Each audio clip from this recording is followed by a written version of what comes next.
நான் வந்து தக்காளி தொக்கு ரெடி பண்ண போகிறேன். 1 கிலோ தக்காளி வந்து நல்லா கட் பண்ணி நொறுங்க எடுத்து வச்சுருக்கேன். அது மாதிரி வெங்காயம் நல்லா 1/2 கிலோ நொறுக்கி எடுத்து வச்சுருக்கேன்.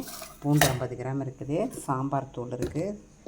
மஞ்சத்தூள், நாட்டு சர்க்கரை, நல்லெண்ணெய், தனி மிளகாத்தூள், கடலைப்பருப்பு, ஜீரகம், கடுகு, சால்ட்டு.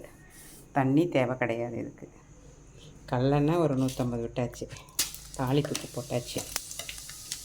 கடலைப்பருப்பும் போட்டாச்சு. கருவேப்பிலையும் போட்டேன். வெங்காயம் நல்லா வணங்குறதுக்காக சால்ட்டு போட்டாச்சு. பூண்டும் போட்டாச்சு. தக்காளி இந்த அளவுக்கு வதங்கிருக்கு. தக்காளி விட நல்ல எண்ணெய் பிரிய வரட்டும். நம்ம அதுக்கு பிறகு மசாலா சேர்த்துக்குவோம். இது நாட்டுப்பழம் இல்லை, ஆப்பிள் தக்காளி, அதனால் இந்த அளவுக்கு புளி விழுது விடுறேன். மசாலா எல்லாமே போடுவோம். இந்த ஸ்டேஜில் நாட்டு சர்க்கரை சேர்க்குறோம். தக்காளி தொக்கு ரெடி ஆகிடுச்சு. சாப்பிடலாம்.